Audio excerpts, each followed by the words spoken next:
بسم اللہ الرحمن الرحیم۔ شہید عبدالصمد صلی اللہ علیہ وآلہ وسلم آپ کا فرمانے سی شان ہے، مسلمان کے لیے دیوار کی مانند ہے۔ دیوار کی ایک اینٹ دوسری اینٹ کو مضبوط کرتی ہے، پھر دوسری اینٹ سے تیسری اینٹ لگتی ہے، دیوار آہستہ آہستہ اونچی چلی جاتی ہے۔ دوسری حدیث پاک میں ارشاد ہوتا ہے، اللہ کے محبوب دانائے خشوع صلی اللہ علیہ وآلہ وسلم کا فرمان ہے، مسلمان کے لیے جسم کی مانند ہے۔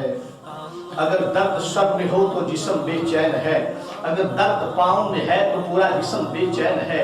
مسلمان بھائیوں، یہی ہے اسلام جو ہمیں خوبصورت مذہب دے رہا ہے، خوبصورت طریقہ بتا رہا ہے۔ اگر یہ مسلمان اگر یہاں کراچی میں پریشان ہے تو ساری دنیا کے مسلمانوں کو پریشانی لاحق ہے۔ اگر مسلمان کشمیر میں پریشان ہے تو ساری دنیا کے مسلمانوں کو پریشانی لاحق ہے۔ آج کشمیر میں ظلم ہو رہا ہے، کرفیو نافذ ہے، 18واں روز جاری ہے، کرفیو نافذ ہے، وہاں پر قیدی کیا جا رہا ہے مسلمانوں کو، وہاں بیٹیوں کو ان کے ساتھ ذلت کا پروگرام بنایا جا رہا ہے، وہاں نوجوانوں کو گرفتار کیا جا رہا ہے، وہاں پر کس طرح ان کی ادویات کم ہو رہی ہے، ان کے کھانے کی چیزیں کم ہو رہی ہے، دکانیں بند ہیں، بازار بند ہے، اتنا ظلم ہو رہا ہے۔ میرے مسلمان بھائیوں، ایک مسلمان روح کائنات میں تڑپ رہا ہے، آوازیں دے دے کر کہہ رہا ہے، دنیا والوں جاگو، مسلمانوں پر ظلم ہو رہا ہے۔ ہر جگہ سے آوازیں آ رہی ہے،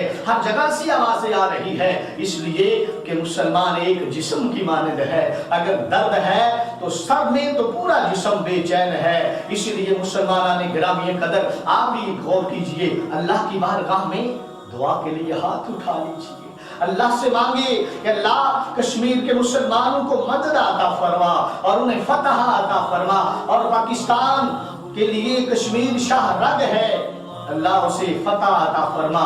دعائیں کیا کریں مسلمانوں کے لیے، اور پوری دنیا کے مسلمان جہاں جہاں ظلم کی چکی میں پس رہے ہیں ان کے لیے دعائیں کریں۔ ایک طرف مسلمان کے لیے شہادت کا مرتبہ ہے اور دوسری طرف کفار کا ظلم ہے۔ یہ مسلمان ظلم برداشت کر کے اپنے مالک کے ہاں درجہ پاتے ہیں، اور وہ ظلم کر کے اللہ کے ہاں ظالم ٹھہرتے ہیں، اور صبح قیامت جب آئیں گے ان کو حساب دینا ہوگا، قیامت کے دن حساب دینا ہوگا۔ اور یہی مسلمان مظلوم آج شہادت کی موت لے کر اللہ کے پاس پہنچ رہے ہیں، کل جنت میں تخت و تاج ان کے پاس ہوگا، اور یہ جہنم کے گڑھے میں ذلت اور رسوائی کا منہ دیکھ رہے ہوں گے۔